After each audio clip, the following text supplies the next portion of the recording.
The smile that never blinked, the true story of Annabelle. There is a house tucked behind rows of whispering pine trees in Monroe, Connecticut, a house where the shadows fall thicker and the air hums with something older than time. Inside this house, locked behind sacred glass in a room lined with crucifixes, sits a doll. Her limbs are soft, her hair a tangle of red yarn, and her wide button eyes have not blinked in over 50 years. But ask anyone who's crossed her path, and they will tell you, she is watching. Her name is Annabelle. And hers is not a story for the faint-hearted. It began in the summer of 1970. A young nursing student named Donna lived in a modest apartment with her roommate, Angie. On Donna's birthday, her mother gifted her a vintage Raggedy Ann doll found in a second-hand shop, just a sweet, stitched-faced relic of childhood. Donna accepted the gift with warmth, placing the doll on her bed among throw pillows, its fabric limbs relaxed, the smile stitched across its face never quite matching its eyes. For weeks, nothing strange occurred. Life went on with the usual rhythms of classes, night shifts, and shared coffee in the mornings. But slowly, almost imperceptibly, things began to shift. At first, it was a misplaced limb, the doll's arm resting differently than before.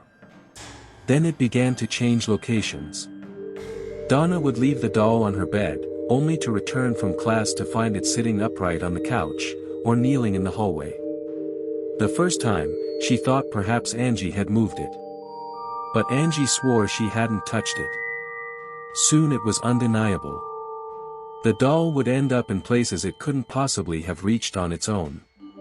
Once, Donna found it in the kitchen, its head tilted up toward the window, as though it were watching the rain. Another time, it was in her closet, the door half open, the doll nestled among her scarves. It felt deliberate, purposeful, like the doll wanted to be noticed. Then the notes began to appear. Scrawled in pencil on aged parchment neither woman recognized, the words were simple but chilling, "Help me." Then, another, "Help Lou." Lou was Angie's boyfriend, a sturdy, no-nonsense man who had never liked the doll. "There's something off about it," he'd said once. "It's not cute. It's watching you." The notes were crude and childlike, written in a hand that seemed unfamiliar with writing altogether. Where they came from remained a mystery. The girls owned no parchment paper, and their apartment had only one entrance, always locked. The air around the doll grew heavier, like it was absorbing light, turning the corners of the apartment colder than the rest of the room. But it was the blood that finally broke the illusion of safety. One morning, Donna awoke to find what looked like 3 droplets of blood on the doll's chest, fresh, dark, and unexplainable. Another smear decorated its cloth hand. No wounds, no spills, no cuts from either woman. And yet, the blood was real. Shaken, Donna and Angie sought help. They contacted a medium, who agreed to visit their home. The séance took place in the living room, curtains drawn, candles lit. As the flame flickered, the medium's expression shifted from calm to sorrow. Through whispered breath and half-closed eyes, she told them what she had sensed. A young girl named Annabelle Higgins had died on the land where the apartment now stood. Her spirit, lost and lonely, had latched onto the doll as a vessel of comfort. "She's not here to hurt you," the medium said. "She wants to be loved. She wants to stay." In their innocence, perhaps driven by compassion or fear, Donna and Angie agreed. They gave Annabelle permission to remain in the doll. They treated her with kindness, spoke to her as if she were real, even bought her a tiny charm bracelet. For a few days, the apartment felt still again. But Lou felt otherwise. One night, he awoke in terror, drenched in sweat. He'd had a dream, a vivid, paralyzing dream in which the doll had crawled onto his chest, pressing down on him, grinning as its yarn hands clutched his throat. He could not move, could not scream. When he finally broke free from the nightmare, the doll was at the foot of his bed, lying motionless. His breathing would not return to normal until dawn. The next incident came without warning. Donna was at work. Angie and Lou were alone in the apartment when they heard rustling sounds from Donna's room. They found the door ajar. Lou entered, expecting perhaps a rodent or a draft. But the air was stale, unmoving. And in the corner sat the doll, staring at the wall. Lou stepped closer. That's when it happened. A burning pain seared across his chest.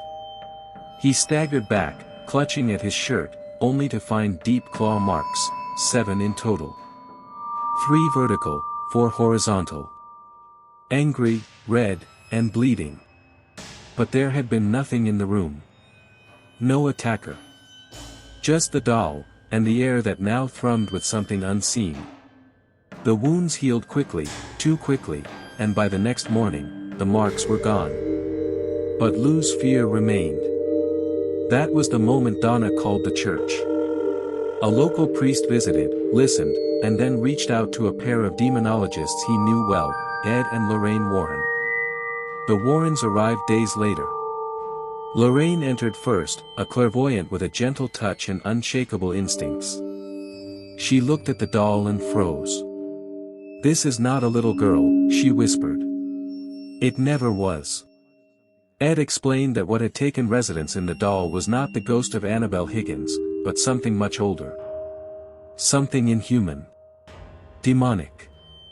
It had lied to gain permission, a crucial step, because such entities cannot invade without consent. The spirit had manipulated the girl's kindness to move closer to its true goal, possession. The doll itself was never alive. But it had become a conduit, a shell used by the entity to influence the world, to spread fear, and ultimately, to claim a soul. The Warrens arranged for an exorcism of the apartment, conducted by Father Cook. Holy water was sprinkled. Psalms echoed through the space. At one point, a mirror shattered. A crucifix fell from the wall. But the ceremony held. The presence, for now, was pushed back. The Warrens took the doll with them, locking it in the back seat of their car. As they drove, the engine sputtered. Brakes failed. Steering locked. The vehicle swerved dangerously more than once. Ed, suspecting interference, doused the doll in holy water between stops. Only after a tense journey did they reach their home safely. Annabelle was placed in the Warrens' Occult Museum, a room filled with cursed and dangerous artifacts. But this doll, Ed would later say, was among the most dangerous.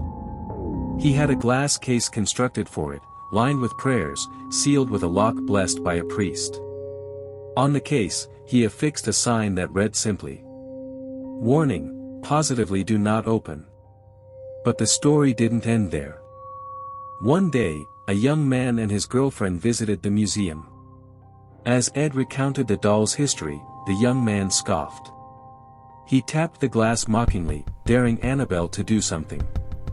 Ed grew stern, asking the man to leave. He did, laughing on the way out. On the ride home, he lost control of his motorcycle. Crashed into a tree. He died instantly. His girlfriend, thrown clear of the wreckage, survived. Later, through tears, she admitted they had been joking about the doll in the seconds before the accident. The story spread.